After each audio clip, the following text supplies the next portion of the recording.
ஆண்டவராக இயேசு கிறிஸ்து நாமத்தினாலே மீண்டும் ஸ்பிரிச்சுவல் சயின்ஸ் இந்த ஆன்மீக அறிவியல் என்கிற நிகழ்ச்சி உங்களுக்கு பிரோஜனமாக இருக்கும்னு நினைக்கிறேன். கமெண்ட்ஸ்லையும் பார்க்குறோம். நிறைய விஷயங்கள் நம்ம இந்த தியாலஜி பேஸில் பார்த்துட்டே இருக்கோம். போன இதில் வந்து பார்த்தீங்கன்னா நம்ம அறிவியல் பேஸில் பார்த்தோம். அறிவியலுக்கும் நம்ம இறையலுக்கும் உள்ளதான இந்த கான்ட்ரவர்சி. இதில் வந்து எப்படின்னு கேட்டிங்கன்னா இந்த அறிவியல் சம்மந்தப்பட்ட அந்த இறையல் அதோட கூட நம்ம பார்த்துக்கிட்டே இருக்கிறோம். Praise Lord brother. Praise Lord. ரொம்ப சந்தோஷம். இந்த தியாலஜி என்னை பொறுத்த வரைக்கும் நல்ல ஒரு பைபிள் காலேஜ் மெட்டீரியல் மாதிரி போயிட்டே இருக்குது. ஏன்னா நம்ம நினைக்காத டைமென்ஷன்லேருந்து விஷயத்தை நம்ம பார்த்துட்டு இருக்கோம். போன வாட்டி பார்த்தோம் இல்லைங்களா, சுயாட்சியோடைய ஒரு விஷயம் இந்த பக்கம், அதாவது அவர் மனுஷனாக இருந்து அந்த காரியத்தை செய்தாலும் அந்த சுயாட்சியோட கான்செப்ட் இருக்கு. அதெல்லாம் ரொம்ப ரொம்ப டீப்பாக இருந்துச்சு, ரொம்ப நல்லா இருந்தது. சரி, இன்னைக்கு நம்ம என்ன பிரதர் பார்க்க போகிறோம்? Once again praise Lord, glory to Jesus. Thank you so much for your invitation. இன்னைக்கு நம்ம என்ன பார்க்க போறோம் அப்படின்னா, அதனுடைய தொடர்ச்சியா ஒரு சில முக்கியமான காரியங்களை பார்க்க போறோம். அதுல என்னன்னா, தேவன் மனுஷன் ஆனார். இது நம்ம நம்பிடுறோம், ஈஸி தான், அது ஒன்றும் காம்ப்ளெக்ஸ் இல்லை. நான் எனக்கு புரிஞ்ச வரைக்கும் இந்த இதுக்கு முன்னாடி ஒரு டைமும் பேசியிருக்கோம். ஒரு விஷயத்த நம்ம இன்னும் தெரிஞ்சுக்க தான் அதோட மேன்மை தெரியும்னு நிறைய விஷயங்கள்ல பார்த்துருப்போம். இப்போ வந்து நம்ம சின்ன பிள்ளையா இருக்கும்போது ஃப்ளைட்டை பார்த்துருப்போம். வானத்தில் பறக்குது, அவ்வளோதான். ஃபேன் சுற்றுது, பறக்குது. எப்படி நம்ம ஒரு வீட்டில் இருக்க ஃபேன் சுற்றுதோ அந்த மாதிரி தான் பறக்குது அப்படிங்கிற மாதிரி யோசிச்சுட்டு இருப்போம். ஒருவேளை இன்ஜினியரிங்கில் கொஞ்சம் என்ன சொல்கிறது, இன்ட்ரெஸ்ட் இருக்கவங்க, இன்ஜினியரிங் படித்தவங்க, இல்லாட்டி ஒரு இன்ஜினியரிங் இந்த மாதிரி ஏவியேஷன்லாம் இன்ட்ரெஸ்ட் இருக்கவங்கலாம் கொஞ்சம் பார்த்தோன்னா அது ரொம்ப எவ்வளோ பிரம்மாண்டமான விஷயம். அவங்க திகைச்சு பார்த்ததெல்லாம் நான் பார்த்துருக்கேன். நடுவில் ஒரு சின்ன ஒரு ரிசர்ச் பண்ணிட்டு இருந்தேன். இந்த உலகத்திலேயே பெரிய ஃப்ளைட் ஏர்பஸோட A380 அப்படின்ட்டு ஒரு பெரிய ஃப்ளைட் இருக்குது. அதை பற்றியான சில விஷயங்களை பார்த்துட்டு இருந்தேன். அப்போ வந்து எனக்கு ஒரு யோசனை வந்துச்சு, ஒரு எத்தனை ஃபிசிக்ஸ் லாஸ் வந்து சம்மந்தப்பட்டிருக்கு அந்த ஃப்ளைட் பறக்கிறதுக்கு. எல்லா ஃப்ளைட்டுமே, எல்லா ஃப்ளைட்டுமே அதில் இன்னும் கொஞ்சம் காம்ப்ளெக்சிட்டி அதில் A380 ஜாஸ்தி. குறைஞ்சபட்சம் பார்த்தீங்கன்னா ஃபிசிக்ஸ் லாஸே ஒரு 200 லாஸ் ஆகுது அதில் அப்ளை ஆயிருக்கு. ஃபிசிக்ஸ் லாஸ் ஒரு ஃப்ளைட்குள்ளே அதை ரெடி பண்ணுறதுக்கு 200 லா அதில் வந்து அப்ளை பண்ணால் தான் அந்த ஃப்ளைட் ரெடி ஆகும். அதை தெரிஞ்சாதான் அதை செய்ய முடியும். ஓகே, இது வந்து மெயின் லாஸ் வந்து ஒரு 50 இருக்கும். சப் லாஸ்ன்னு சொல்கிறோம் இல்லையா, அந்த லாவோட டெரிவேஷன் அப்ளைடு ஃபிசிக்ஸ்னு நம்ம படிக்கிறோம்ல, அது வந்து பார்த்தீங்கன்னா 200 300 இருக்குதான். ஓகே, இன்னும் அதுக்கு கீழே சப் போட்டால் ஒரு 2000 அப்ளிகேஷன்ஸ் அப்ளைட் லாஸ் அதில் இருக்கு. ஓகே, இதெல்லாம் தெரிஞ்ச சயின்டிஸ்ட் ஒரு கூட்டமாக சேர்ந்து தான் ஒரு ஃப்ளைட்டை உருவாக்க முடியும். இப்போ இப்படியும் சொல்லலாம் இது இல்லையா, நாம பறக்குதுல அந்த ஃப்ளைட்டு அப்படின்னா அதோடைய பிரம்மாண்டத்தையும் நம்ம சொல்லிடலாம். ஆமாம், இப்போ இந்த ஆங்கிளில் இப்போ இது மட்டும் இல்லை, இன்னும் இருக்கும் இல்லையா, அதில் அது இன்னும் நிறைய இருக்கு. நான் இன்னொரு அவுட் ஆஃப் கியூரியாசிட்டியில் நான் பார்க்கும்போது ஃப்ளைட் எவ்வளோ மைலேஜ் கொடுக்கும் அப்படின்னு ஒரு யோசனை வந்துச்சு. அந்த ஃப்ளைட் நான் சொல்கிறது A380. நம்ம யூஸ்வலாக அந்த பைக்கு காருக்குலாம் நினைக்க அப்படின்னா 1 லிட்டர் போட்டால் எத்தனை கிலோமீட்டர் போகும், அதை பேஸ் பண்ணி தான் சேல்ஸே நடக்குது. 100 கிலோமீட்டர் போகும், 80 கிலோமீட்டர் போகும்லாம் சொல்லி இருக்கிறாங்க. ஆமாம். ஓகே, இந்த ஃப்ளைட்டு பார்த்தீங்கன்னா 12 to 15 லிட்டருக்கு போட்டால் 1 கிலோமீட்டர் போகும். அதை நம்ம தெளிவாக சொல்லிடணும் இவங்களுக்கு. ஏன்னா இவங்க நினச்சி விட 1 லிட்டருக்கு 12-15 போகும்னு. அப்புறம் நம்ம ஏன் ஒரு ஃப்ளைட் வாங்கிடக்கூடாது கொஞ்சம் பேர் நினைப்பாங்க. 12-15 லிட்டருக்கு 1 கிலோமீட்டர் தான் போகும். 1 கிலோமீட்டர் தான் போகும். ஓகே, வீட்டிலேருந்து 1 கிலோமீட்டர் போகணும்னா 15 லிட்டர் போடணும். 15 லிட்டர் போடணும். ஓகே, 1 மணி நேரம் பறக்கிறதுக்கு அப்ராக்சிமேட்லி 13,000 to 14,000 லிட்டர் பெட்ரோல் இதுக்கு தேவை. அப்பா, 1 ஹவருக்கு. ஓகே, ஆவரேஜ் ஸ்பீடு பார்த்தீங்கன்னா 850 920 வரைக்கும் இது பறக்கும். 900 கிலோமீட்டர்ஸ் பர் ஹவரில் பறக்கும். அது வெயிட் எவ்வளோ இதில் ஏற்றலாம், அதோட ஓவரால் வெயிட் எவ்வளோ இருக்கும்னு பார்த்தா, ஃபுல்லாக லோட் பண்ணி பெட்ரோல் நிறைய வெயிட் எடுக்கும். பெட்ரோல் அதுக்கு இந்த நம்ம நார்மல் பெட்ரோல் கிடையாது ஃப்ளைட்டுக்கு, இந்த ஒயிட் பெட்ரோல்னு சொல்கிறாங்க. White petrol. ஆமாம், அதெல்லாம் சேர்த்து ஆட்கள் பேசஞ்சர்ஸ்லாம் ஏற்றின பிறகு இதனோட வெயிட் பார்த்தீங்கன்னா அப்ராக்சிமேட்லி 5.5 லட்சம் கிலோ. 550 டன்னு. 550 டன்னு. 5.5 லட்சம் கிலோவை தூக்கிக்கிட்டு 700-800 பேசஞ்சரை தூக்கிக்கிட்டு 900 கிலோமீட்டர் ஸ்பீடில் 1 மணி நேரத்துக்கு 13,000 லிட்டர் பெட்ரோலை புகைச்சிக்கிட்டு இது பறக்குது வானத்தில். ஐயோ, இப்போ ஒரு எக்ஸாம்பிள், ஒருத்தர் அந்த ஃப்ளைட்டில் வீட்டுக்கு வந்திருக்காருன்னு வச்சுக்கோங்களேன். அப்புறம் ஆம்ஸ்டர்டாமில் இருந்து இங்கே வர சென்னைக்கு அந்த ஃப்ளைட்டில் நான் அந்த ஃப்ளைட் இந்த A380 இந்த A380 வந்தான் பாருங்க. நம்மளோட சொல்லுவோம், அவர் A380 வந்தாரா, எங்கள் மாமா ஒருத்தர் ஊரில் வந்திருக்காரு. இது இப்படியும் சொல்லலாம், அதுவும் இப்படி சொல்லலாம். மணிக்கு 900 to 1000 கிலோமீட்டர் வேகத்தில் ஒரு 5.5 லட்சம் கிலோ வெயிட் உள்ள ஒரு ஃப்ளைட்டில் நான் வந்துட்டு கிட்டத்தட்ட 200 to 2000 ஃபிசிக்ஸ் லாஸ் உள்ள ஒரு ஃப்ளைட்டில் நான் வந்து இறங்குனேன்றது எவ்வளோ பிரம்மாண்டமாக இருக்குல்ல, எவ்வளோ பிரமிப்பாக இருக்கு. ஓகே, ஸோ இப்போ இது பார்க்குறோம் அப்படின்னா, ஒரு விஷயத்தை நம்ம புரிஞ்சுக்கிட்டோம்னு வச்சுங்களேன், the better we know something the better we admire it. நம்ம அதிகமாக அதை பற்றி தெரிய அது மேலே நம்ம அதிகமான ஒரு மரியாதை செலுத்த ஆரம்பிச்சிருவோம். ஆமாம், மரியாதை செலுத்த ஆரம்பம் அது மேலே பிரமிப்பு நம்மளுக்கு ஜாஸ்தியாக உண்டாகும். இப்போ இதெல்லாம் எதுக்கு நான் இப்போ சொன்னோம் அப்படின்னா, கடவுள் மனுஷனானார். இது ஒரு லைன்ல நம்ம சொல்லிட்டு போயிடுறோம். ஒரு கிறிஸ்தவ வீடா இருந்தா அந்த குழந்தை பிறந்த காலத்துல இருந்து இன்னைக்கு வரைக்கும் அதை கேட்டுட்டு இருக்கும். அது ஒரு சாதாரணமான சொற்றொடர். ஆமா, தேவன் மனிதனாய் ஒரு மனித ரூபத்தில் வந்தார். ஆனா பைபிள ஓரளவுக்கு நம்மளுக்கு இந்த பைபிளுடைய பெர்ஸ்பெக்டிவ்ஸ் நம்மளுக்கு புரிஞ்சிச்சு, நம்மளுக்கு கொஞ்சம் ஒரு ரெவலேஷன்லாம் அதில் தெரிஞ்சிச்சுன்னா, அதுக்கு ஈக்குவலா ஒரு பிரம்மாண்டமான ஒரு விஷயம் பைபிள்ல எனக்கு இருக்கிற மாதிரி எனக்கு தெரியல. அதாவது இந்த பிரம்மாண்டம் தெரியறதுக்கு முன்னாடியே நான் சொல்றேன், இப்ப தெரிஞ்சுக்க போறேன், தெரியறதுக்கு முன்னாடியே சொல்றேன். அந்த மாதிரி ஒரு காரியம் நடக்கிறது நடக்கவே நடக்காது. அதுதான் உச்ச பிரம்மாண்டம். நான் சொல்வேன், படைப்புல பெரிய படைப்பு என்னன்னு கேட்டீங்கன்னா, நான் அதாவது இந்த பெரிய ப்ளூ வேல் ஆர்டர் படைச்சிருக்காரு. அதை விட பெருசெல்லாம் இருக்கு. மிருகத்துல பாத்தீங்கன்னா டைனோசர்ஸ் மாதிரி பெருசெல்லாம் இருக்கு. த சேம் காட் இருக்கிறதுலே சின்ன கண்ணுக்கு தெரியாத ஒரு சின்ன பூச்சியும் படைச்சிருக்கிறாரு இல்லையா? ஒரு எக்ஸ்ட்ரீம் பெருசையும் படைச்சிருக்கிறாரு, ஒரு எக்ஸ்ட்ரீம் சின்னதையும் படைச்சிருக்கிறார். ஆனால் வானம் அவரது சிங்காசனம், பூமி அவரது பாதப்படி. ஜைஜான்டிக் காடு இல்லையா? இப்ப சமீபத்தில் சொன்னாங்க 2 கேலக்ஸி ஒன்னா அப்படி மிக்ஸ் ஆகுதுன்னு சொல்லி ஒரு இப்போ நம்ம காலகாலத்தில் 2 கேலக்ஸியும் அப்படி ஒன்னோட கிராஸ் ஆகுது. அந்த மாதிரி 200 கேலக்சிஸ் இருக்கு. அப்பா, இவ்வளோ கேலக்சிஸ் எல்லாமே அப்படி ஜைஜான்டிக்கா இருக்குது. இதையெல்லாம் படைச்சிட்டு அதுக்கு மேல ஒருத்தர் உட்காந்துருக்கிறாரு இல்லையா? அவரை கொண்டு வந்து ஒரு ஊம்புக்குள்ள வைக்கணுங்கிறது அமேசிங். எப்படி குழந்தையா இருந்து பெருசாகிறது வேற, பெருசா இருக்கிறவர் எப்படி அந்த ரேஞ்சுக்கு வர முடியும்? அதுதான் இங்க கேள்வியே. எக்ஸாக்டா சொன்னீங்க. இவ்வளோ பெரிய self existing being, the creator of the universe, creator of heavens and the earth. இப்போ நீங்கள் இன்னொரு பாயிண்ட் இதில் ஆட் பண்ணணும்னு விரும்புகிறேன். அவர் படைச்ச ஒரு தூதனை பற்றி ரெவலேஷன்ல பார்க்குறோம். அவன் கால் வந்து பூமியில இருக்கு, உடம்பு வந்து பார்த்தீங்கன்னா ஆகாயத்தில் இருக்கு அப்படின்னு இருக்கான். ஆமா, அவன் யாரு? ஒண்ணுமே கிடையாது கடவுளை கம்பேர் பண்ணும்போது. It's nothing. ஒரு பாதம் சமுத்திரத்தையும் ஒரு பாதம் லேண்டில் வச்சுட்டு நிற்கிறான், வானத்துக்கு பூமிக்கு நிற்கிறான் இருக்கு. இவெல்லாம் ஒண்ணுமே கிடையாது கடவுளை கம்பேர் பண்ணும்போது. அவர் சாதாரண ஒரு எரன் பாய் மாதிரி தான். அப்பேற்பட்ட தேவன் மனுஷா மாதிரி வராரு. சாதாரணமா காலத்திற்குள்ளாக அடக்க முடியாத தேவன். who is not contained within the scope of time. டைம்ங்கிற காலம் அவருக்கு அப்ளிகபிளே கிடையாது. ஆகாது. இங்கே ஒரு டைம் இருக்கு, ஸ்பேஸ்ல ஒரு டைம் இருக்கு. ஐஎஸ்எஸ்ல இருக்காங்களே, இன்டர்நேஷனல் ஸ்பேஸ் ஸ்டேஷன்ல இருக்காங்களா, அவங்களுக்கு ஒரு டைம் ஃபேக்டர் இருக்கு, இங்கே ஒரு டைம் ஃபேக்டர். இதே நீங்க மார்ஸுக்கு போயிட்டீங்க, நிலாவுக்கு போயிட்டீங்கன்னா அதோட டைம் ஃபேக்டர் வேறையா இருக்கு இல்லையா? இவரோட டைம் ஃபேக்டர் எப்படி இருக்குன்னு கேட்டீங்கன்னா, ஒரு நாள் இவருக்கு 1000 வருஷத்தை போல இருக்கு. அவரோட அந்த டைம் ஃபேக்டர்ல இருக்கிறார் அவர். 1000 வருஷத்தை போல இருக்கு. பட் அந்த 1000 வருஷம் கூட நமக்கு 365 நாள் தான் ஒரு வருஷம்.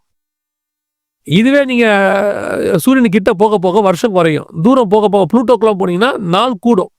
365 டேஸ்ங்கிறது ஒரு வருஷங்கிறது எனக்கு தான், பூமிக்குள்ள இருக்கிறதுக்கு தான். நான் இன்னும் தூரம் போக போக போக 365 டேஸ்ல 900 டேஸ்ல ஒன் இயர் ஆகும். ஸோ இவரோட 1 இயர் என்ன தெரியல. இதை எப்படி கொண்டாடுறது? அதுதான் அவருக்கு ஒரு நாளை போல இருக்கிறது அப்படின்னு இருக்கு.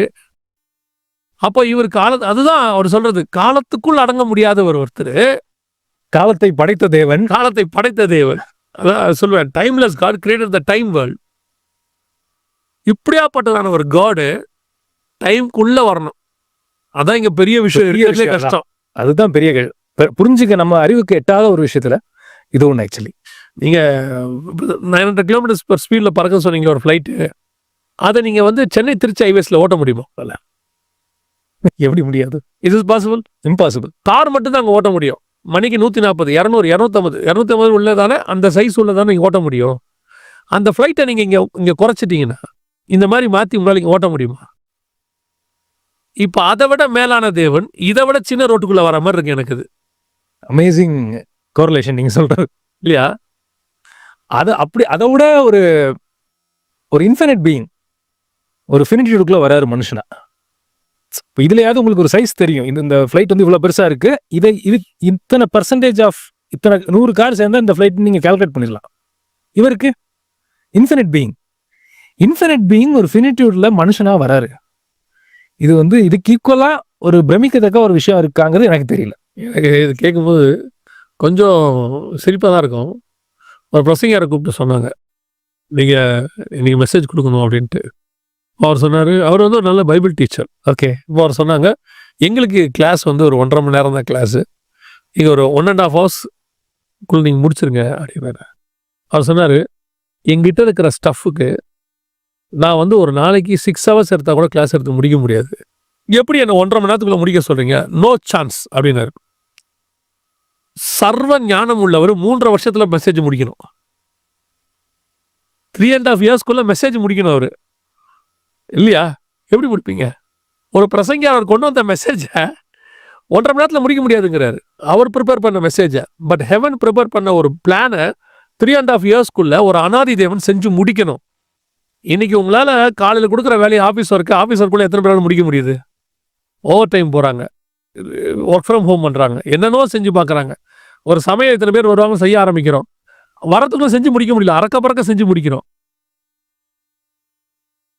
இது வந்து பார்க்கறதுக்கு ஈஸியாக இருக்கு. ஒரு ஒரு ஒரு ஒரு நீங்கள் சொன்ன மாதிரி ஒரு எட்டர்னல் காட் வந்து 3.5 இயர்ஸ்க்குள்ள ஒரு எட்டர்னல் பிளானை செஞ்சு முடிக்கணும். ஒரு வீடு கட்டுறவர்கிட்ட இத்தனாம் தேதி எனக்கு கிரகப்பிரவேசம், வீடு பிரதிஷ்டை, இதுக்குள்ளே முடிச்சு கொடுங்கன்னா முடிக்க முடியல அவரால். சார் இன்னும் பெயிண்டிங் ஒர்க் பாக்கி இருக்குது, நாங்கள் அதுக்கப்புறமா இதுக்கு முடிங்க சார், முடிச்சோடனே பெயிண்ட் பண்ணிடலாம் எல்லாம் சொல்கிறாங்க. பட் அவ்வளோ காட் வந்து இவ்வளோ வந்து சுருங்கி கரெக்டாக எல்லாம் முடிந்ததுங்கிறார். ஐ ஃபினிஷ் மை ஒர்க், பாக்கி இல்லைன்ட்டார். அமேசிங். எனக்கு இப்போ நீங்கள் பேச பேச எனக்கு அவருடைய பிரமிப்பு, நீங்கள் சொன்ன மாதிரி தான், அதுக்குள்ளே போனால் தான் அவருடைய பிரமிப்பு நம்ம தெரியுது. கொஞ்சமாவது அது புரிஞ்சாதான் அந்த பிரமிப்பு நமக்கு தெரியும். இப்போ நம்ம அந்த அதுக்கு தான் அந்த எக்ஸாம்பிள் வச்சு பார்த்தோம் இல்லையா? ஒன்றுமே தெரியாத ஆள் வானத்தில் ஃப்ளைட் பறக்குதுன்னு பார்த்து சந்தோஷப்படலாமா இல்லையா? ஓரளவுக்கு அதில் இன்ட்ரெஸ்ட்டும், அதில் ஒரு பேஷனும், அதில் கொஞ்சம் அதில் கொஞ்சம் அறிதலும் இருந்ததுன்னா, அதே மாதிரி தான் பைபிளும். பைபிள் நம்ம எந்த அளவுக்கு பெட்டராக தெரியுதோ நம்ம வந்து better admire the word of God. இப்போ இவங்க கேட்பாங்க, கடவுள் கண்ணியின் வயிற்றில் பிறந்தாரு, இதை ப்ரூஃப் பண்ண முடியுமா? சில பேர் வந்து அறியாமையில் கேட்பாங்க. நம்ம ஏன் இதை நம்புகிறோம் அப்படிங்கிறதுக்கு சான்று இல்லாமல் நம்ம எதையுமே நம்புறது கிடையாது. பைபிளை பொறுத்தளவுக்கு எவிடன்ஸ் இல்லாத ஒரு நம்பிக்கையை காட் நம்பவே சொல்ல. ஏதோ ஒரு விதத்தில் இருக்கும், அது இவங்க நம்பலாம் நம்பாமல் இருக்கலாம், அது ரெண்டாவது. ஆனால் எவிடன்ஸ் இல்லாமல் இருக்காது, டெஃபினட்டாக இருக்கும்.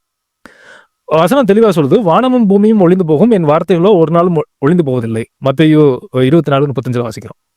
இந்த வார்த்தை தான் 700 வருஷத்துக்கு முன்னாடி ஏசாயாட்ட கொடுக்குறாரு. ஏசாயா 7:14 நம்ம வாசிக்கிறோம். இதோ ஒரு கன்னிகை கற்பதியாகி ஒரு குமாரனை பெறுவாள், அவருக்கு இம்மானுவேல் என்று பெயரிடுவாள். இது எழுதி முடிச்சாச்சு, இவர் பிறந்துதான் ஆகணும், வேற மாற்று கருத்தே கிடையாது. இதுதான் லாஜிக், சிம்பிளஸ்ட் லாஜிக்னா இதுதான். இதை போய் நான் வந்து டெஸ்ட் பண்ணி காமிக்கணுங்கிறதுலாம் அவசியம் நம்மளுக்கு யாருக்குமே கிடையாது. 700 வருஷத்துக்கு முன்னாடி சொன்னாரா, கடவுளுடைய வார்த்தை நிறைவேறி தான் ஆகும், ஆகாம இருக்கு வாய்ப்பே கிடையாது.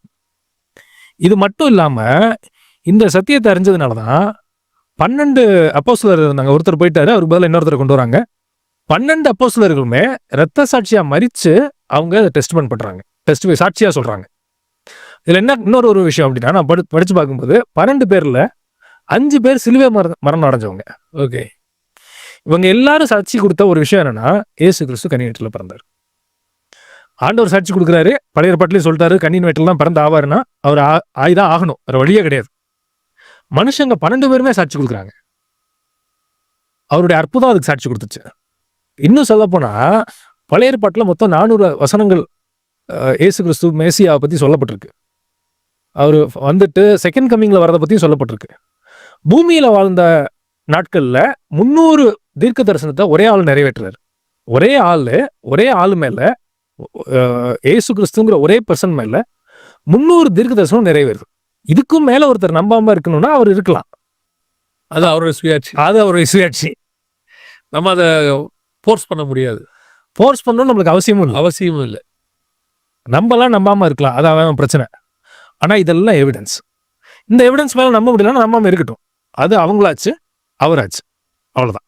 நான் என்ன இப்போ நீங்கள் சொன்னதை வச்சு சொல்றேன். ஒரு 12 பேர், இப்போ சில டிக்டேட்டர்ஸோட, ஹிட்லர் மாதிரி ஆட்களோட கூட ஆட்கள் இருந்திருக்காங்க. இருந்து என்ன பண்றாங்க, ஒரு இடத்துல அந்த கொள்கைக்காக அவங்க என்ன செய்யறாங்க, வராங்க. ஆனால் ஹிட்லர் தோக்க போறாருன்னு தெரிஞ்ச உடனே அவர் கூட இருந்தவங்க எல்லாம் நிறைய பேர் எஸ்கேப் ஆயிட்டாங்க. எஸ்கேப் ஆகி ஹிட்லரை காட்டி கொடுத்த ஒரு குரூப் இருக்கு, அப்ரூவர் ஆனவங்க இருக்காங்க, வேற ஊரில் போய் மறைஞ்சிட்டு அதோட தங்கள் அடையாளமே படுத்தாம ஒரு குரூப் இருக்கு. காரணம் என்னன்னா, ஹிட்லர் பண்ணது தப்புன்னு அவங்களுக்கு புரிய வருது அந்த இடத்துல. இல்லது ஹிட்லரை வந்து அவ்வளோதான், இதுக்கு மேலே ஹிட்லர் கூட இருக்கிறது நமக்கு நஷ்டம் அப்படின்னு. சரி, ஹிட்லர் இறந்துட்டாரு. இதுக்கப்புறம் ஹிட்லருக்காக சாட்சி கொடுக்க ஒரு ஆள் கூட இல்லை. அமேசிங் பாயிண்ட் இல்லையா? ஆனா ஹிட்லர் கூட இருந்தவங்க தான் இவங்க எல்லாருமே. அப்படியே இயேசு எடுத்துக்கோங்க, இயேசு கூட இருந்தவங்க தான். இயேசுக்கு இதே மாதிரி ஒரு பிரச்சனை வருது, சிலுவையில் அறையப்படுறாரு. ஆனா இவங்க எல்லாரும் ஓடி தானே ஒளிஞ்சிருக்கணும். ஒரு இடத்துல தைரியமா வெளியே வராங்க. வெளியே வந்து தாங்கள் சாகிற வரைக்கும் சாட்சி கொடுக்குறாங்க இயேசு நல்லவர்னு சொல்லி. சாட்சி கொடுத்து மரணத்தின் மூலமாகவும் சாட்சி கொடுக்குறாங்க. மரணத்தின் மூலம் சாட்சி கொடுக்குறாங்க அவர் தேவன் என்பதை சொல்லி. ஒரு நல்ல டிக்டேட்டருக்கு நடக்காது, ஹிட்லருக்கு நடக்கல. இன்றைக்கு ஒரு மோசமான டிக்டேட்டர். நல்ல டிக்டேட்டர் கூட அப்படி நடக்காது. வரும்போது ஓடிடுவாங்க. அவங்க ஒரு இடத்துல போகும்போது ஒரு புத்தகத்தை எழுதி வச்சுட்டு மறைஞ்சிருந்து சாவங்களை சாவறதுக்கு உயிர் கொடுக்க மாட்டாங்க. ஆனா இவங்க அடிக்கப்படுவதை பாத்திரமாய் என்னபடினாலே சந்தோஷமாய் போனார்கள் இருக்கு. எங்களை அடிச்சிருக்கீங்கல்ல, எதுக்காக? இயேசுக்கு சந்தோஷம் எங்களுக்கு. ஆனா தொடர்ந்து நாங்கள் சொல்லுவோம் இருக்கு அப்போஸ்தலர் நடவடிக்கைகள்ல.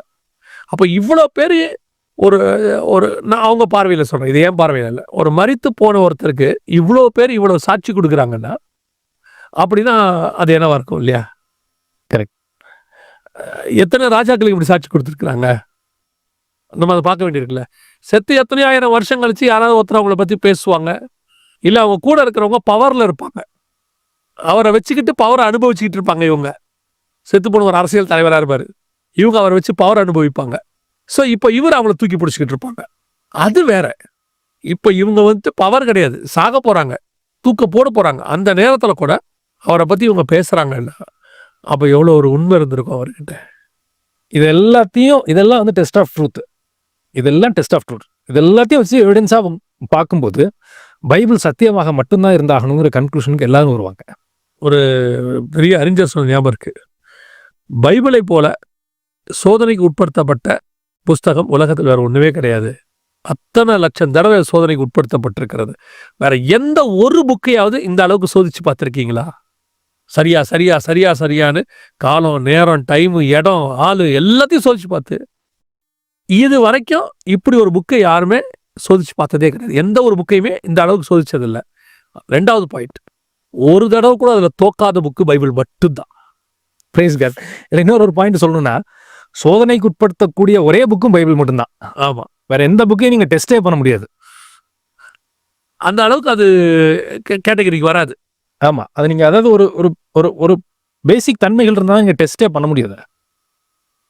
நிறைய புக்ஸை நீங்கள் டெஸ்ட்டுக்கு எலிஜிபிலிட்டியே வராது. அதுக்கு பைபிள் மட்டும்தான் டெஸ்ட்டை எப்படி பண்ணுறதுங்கிறதுல இருந்து ஆரம்பித்து எப்படி டெஸ்ட் பண்ணுங்கிறது சொல்லியிருக்கோம்.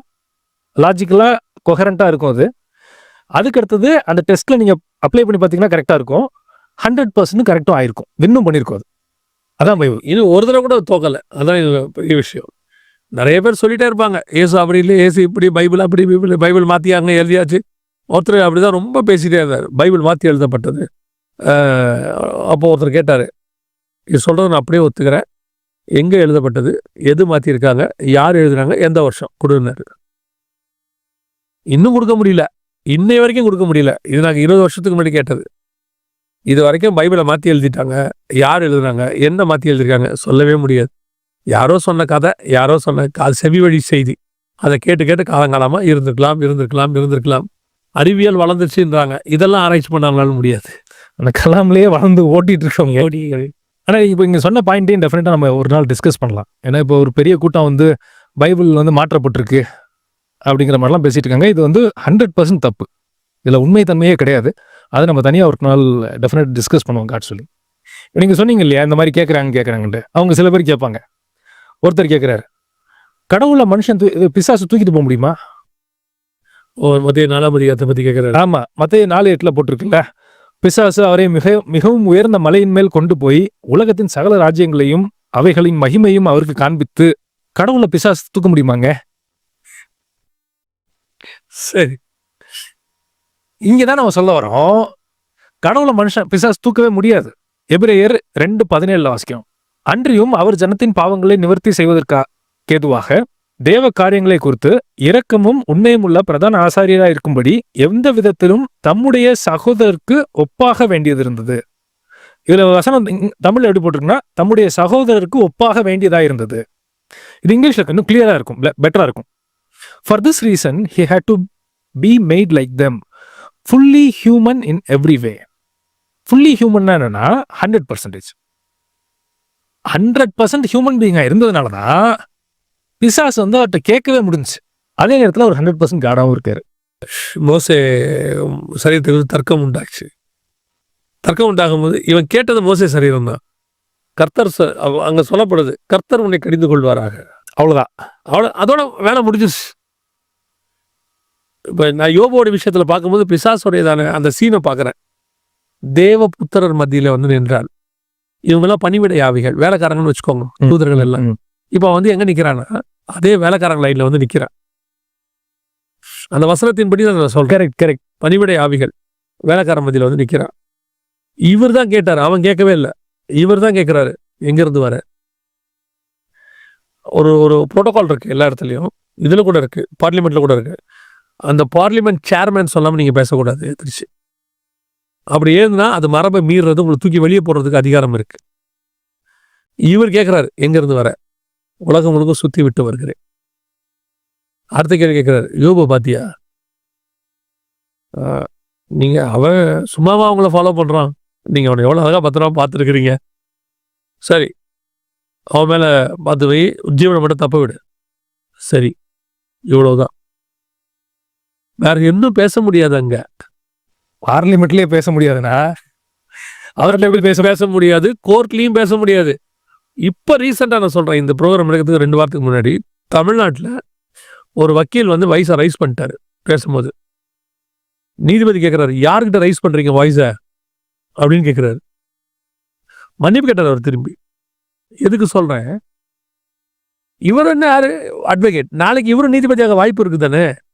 அவரே ஒரு நீதிபதிக்கு எதிராக வாய்ஸ் ரைஸ் பண்ண முடியாது. இவன் தள்ளப்பட்ட தூதன், பிசாசு. ஆனா இயேசு கிறிஸ்து மனுஷராக நிற்கிறாருங்கிற அந்த ஒரே காரணத்துலதான் அவர்கிட்ட அவன் பேசிட்டு இருக்கான். நின்று பேசுறதுக்கு முடிஞ்சதுக்கு காரணமே அங்க ஒண்ணுதான். இவன் போய் அங்க மேல நின்றுகிட்டு இந்த யோசனை கூட அவனுக்கு வருமானு கேட்டா வாய்ப்பே இல்லை. அந்த எண்ணம் கூட அவனுக்கு வராது.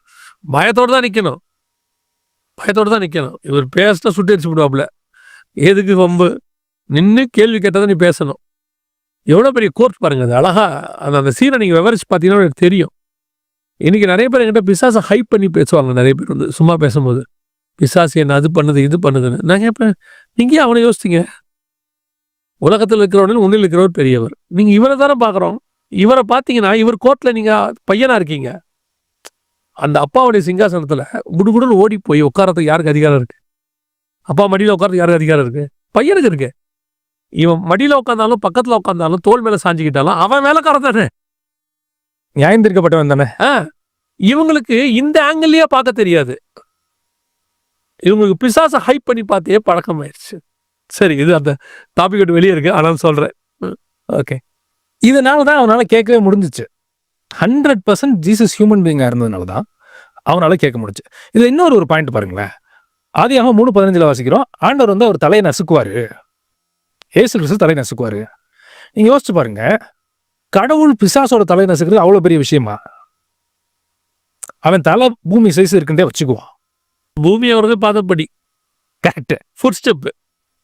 இவன் எவ்வளவு பெருசா இருந்தாலும் அவனுக்கு ஃபுட் ஸ்டெப் தான். ஃபுட் ஸ்டெப் தான். பூமியோடவே இவன் தலை பெருசா இருந்தா கூட அவருக்கு ஆளுங்கிறது அதோட ரொம்ப பெருசு.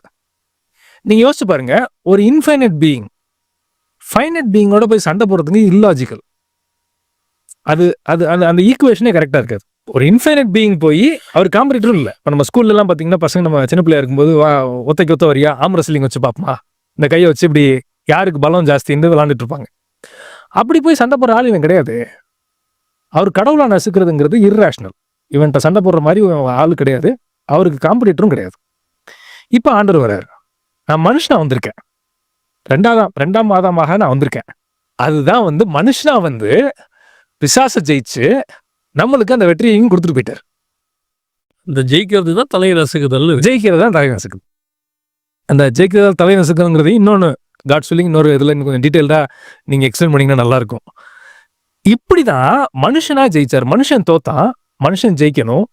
கடவுள் மனுஷனா வந்து அத்தனை டெம்டேஷனையும் தாண்டி அவர் மேற்கொண்டு பிசாசு ஜெயிக்கிறார். ஸோ மனுஷனா வந்து ஜெயிச்சு நம்மளுக்கு இந்த வெற்றி கொடுக்குறாரு. இதுதான் வந்து லவ் ஆஃப் காட். ஏன் தெய்வம் மனுஷனாகணும், அதுக்கான 2வது பார்ட் இது. நம்ம போன எபிசோடில் பேசுனதுக்கு 2வது பார்ட். ரொம்ப அருமையான விளக்கங்கள் பிரதர், ரொம்ப நல்லா இருந்தது. இதோட தொடர்ச்சி இன்னும் இருக்கு இல்லையா? ஆமாம், இது தொடர்ச்சி அடுத்த வாரத்தில் அதை பார்க்க போகிறோம். ரொம்ப சந்தோஷம். ரொம்ப அருமையான விளக்கங்கள், ரொம்ப சிம்பிளான விளக்கங்கள், ரொம்ப அழகாக இருந்துச்சு. கர்த்தர் சித்தமானால் இதோட தொடர்ச்சியை நம்ம அடுத்த எபிசோட்லையும் பார்க்க போகிறோம். நான் எப்பவும் சொல்கிறது தான், அவருடைய வைஸ் ஆஃப் பைபிள் சேனல் பாருங்கள், அதுலேயும் நிறைய விஷயங்கள் வருது. வரதற்காகவும் எங்களுக்காகவும் ஜெபம் பண்ணிக்கொள்ளுங்க. கர்த்தர் சித்தமானால் தொடர்ந்து இந்த மாதிரி நிகழ்ச்சிகள், இன்னும் அநேக நிகழ்ச்சிகள், கர்த்தருக்கு இந்த கடைசி காலத்தை பற்றியும் உங்களுக்கு தேவையானதை வேதாகமத்தை பற்றி மட்டும் நிறைய நிகழ்ச்சிகள் நம்ம பார்க்க போகிறோம். எங்கள் ஊழியங்களுக்கு நீங்கள் மறக்காமல் ஜெபம் பண்ணிக்கொள்ளுங்க. Praise the lord brother.